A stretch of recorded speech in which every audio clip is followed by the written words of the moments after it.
Are you happy in your business?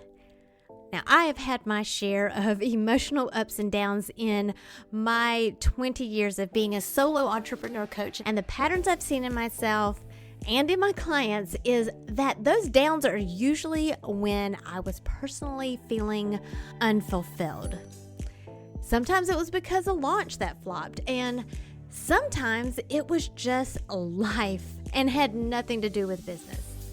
But those ups, oh boy, those are the times when I was feeling my most authentic and completely aligned to my purpose, or when I just felt like I was rocking that work-life balance. I would be thinking I could do this all day long and never feel tired. One of my loves is sharing what works for me and what has been working for my clients to achieve this very feeling, full of passion, happiness, peace, and freedom. So I decided to create a private podcast for coaches. Maybe you just want to develop better communication skills that boosts engagement, leads to better results, and makes you feel like you're actually making a difference in the lives of the people you serve. Then you're invited too. We talk about this and more in the UBU private podcast for coaches. Whether you're a mentor, a parent, or run a client-focused business, coaching skills benefit everyone and anyone who wants to communicate in a way that builds relationships. Fall in love with your life and business again. Click the link in the show notes for your invitation to join us right now. Then come back and enjoy this episode. Hey, difference maker. In this episode, I'll be talking about how the Enneagram can help you with your marketing strategy. Now, this is a hot topic, and if you would like to get in on the conversation, go join the Unbox Your Personality Facebook group. You'll get more tips on how to use the Enneagram in your business. I'll put that link in the show notes. Now, let's get talking about marketing.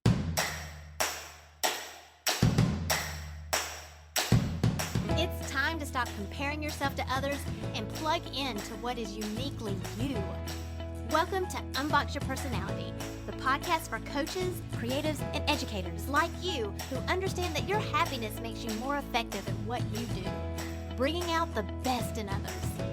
I'm Jen P. Higgins, personality strategist and Enneagram fluff remover.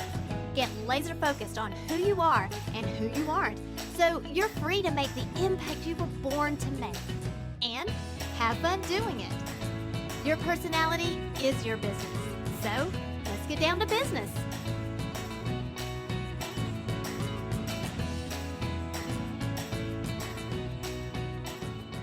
First of all, when I say marketing, what is the first feeling that you get? Does it make you nervous? Does it make you feel gross? Are you afraid of being pushy if you promote yourself? Or are you just overwhelmed by all the different options, all the different opinions, or even the different styles?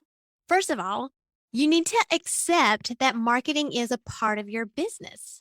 And without it, you don't have a business. Because if you're a secret agent of your own business, you're going to struggle finding people who are going to buy your stuff. It's not enough to just create something and post it out on the interwebs and just hope and pray that somebody stumbles across it and that they're going to be your ideal customer. And at the same time, they're going to decide to buy your course or your coaching right on the spot. Like, I'm not saying that's not going to happen, but that's not a strategy. That's crossing your fingers. Not marketing your business is like writing an email and just keeping it in your drafts. Nobody ever sees it. Or writing a book, but never publishing it. Or maybe you publish it, but you only told your family about it. So then what happens? Your family are the only people who buy it because those are the only people that you promoted it to. Now, promote, that's another word that kind of messes with us. Now, if you're promoting someone else or promoting a cause, sometimes that comes a little bit easier when we are marketing other people's stuff. Like, oh my gosh, that was the best movie. You have got to go watch it. And what do they do? They immediately fork over the $50 that it takes to buy one ticket and popcorn. I don't think it's that much, but it feels like it. Or you might say, hey, It's totally worth spending a little bit more money to get this brand of sheets because they're organic. And I have been sleeping so much better since I started using these sheets. And then the people that you tell are like, oh, it's good enough for Jen. I'm going to go buy it too because she recommended it. Or you know how like on your birthday you can promote a charitable cause? It's not hard to ask for donations for somebody else's business or nonprofit. But when it comes to self-promotion, something makes us hesitate. Even if you're naturally great at it, like type threes or sevens or eights, when you are a business owner, promoting your business can sometimes feel selfish. Okay, so I just Googled the definition of promote, and it says to further the progress of. So, why wouldn't we want that for our business? Do you just want a trickle of buyers here and there? Or do you want to make progress? And even if you do have a more established business, do you want to just stay stagnant? Now, I'm going to guess that the answer is no, because you're in business to help people, whether it's coaching or teaching or even consulting. And you do that because you want them to make progress. You want your clients and your students to make progress. You want to teach them a new skill. You want to guide them out of a situation that is not serving them. And let's say one of your students or your clients is not making progress. What happens? Let's use piano lessons, for example. If they are not making progress, they will either quit or be thinking about quitting, or they will stay and flounder about, maybe get overwhelmed or disappointed by their own lack of progress. And then that turns into a self-esteem or a self-confidence issue, or the lack of self-esteem and a lack of self-confidence. Or you can have a conversation with them and encourage them and show them the next baby step that they need to take so they can see that they are making progress and that you're going to be there to help them, to guide them along each of those steps that they need to take along the path. That's all marketing is. It's simply a conversation that you're having with a potential client, and you're telling them the baby step that they need to take, which is to buy your stuff, and that you're available to help guide them. Okay, so now that we have the right marketing mindset, let's talk about what your personality has to do with it.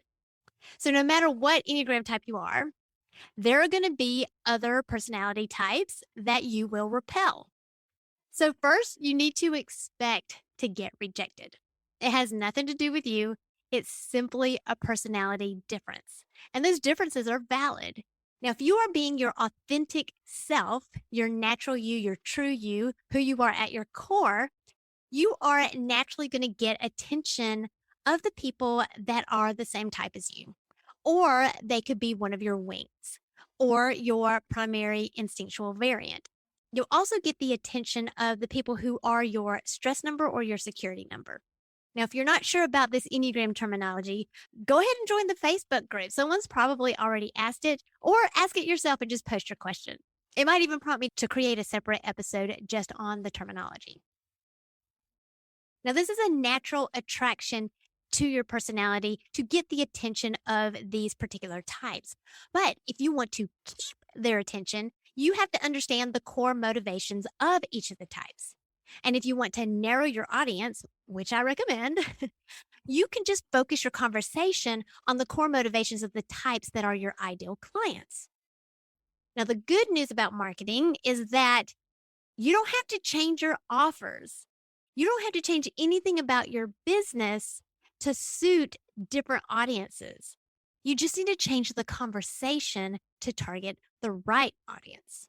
Okay, now target, that's another word that can make you feel uneasy because sometimes maybe you think of Target the store, but if you are thinking of Target like target practice, that kind of feels like an attack. And you don't want to target people, you don't want to attack people. So instead, think of it as hitting a goal. You're wanting to get a bullseye, right? You're wanting to hit the nail on the head. If you think of it that way, it makes a lot more logical sense, right? Because if your goal is to drive a nail into a piece of wood, you're aiming for the head of the nail. And if you miss the nail, you don't accomplish your goal. Or if you don't hit the nail squarely on the head, you might make some progress, like the nail might go into the wood a little bit, but you might bend the nail or it's crooked and then you have to pull it out and start all over. So you want to have a target audience so that you can hit the nail on the head and you're having the right conversation with them. It's kind of like how you have a different conversation with your toddler than you do with your teen, even though it's about the same topic. Let me think of an example. Let's say that you have a high school reunion coming up. I do have a high school reunion coming up. I think it's my 30th. I think it is. I think it's my 30th. That's weird because I'm only 29 years old. But anyway, so let's say that you are, quote unquote, selling them on going to your high school reunion with them. You might be telling your toddler about all of the desserts that will be served and how there'll be a fruit punch and you'll let them drink all the fruit punch not the spicy fruit punch, but all the toddler appropriate fruit punch, and really sell them on the sweets and that kind of thing. But you might be telling your teen about the other teens that will be there, or that there's going to be a VR station that they're setting up just so the teens won't be bored. The goal is the same. You're convincing them to go to the reunion with you, but the conversation is different.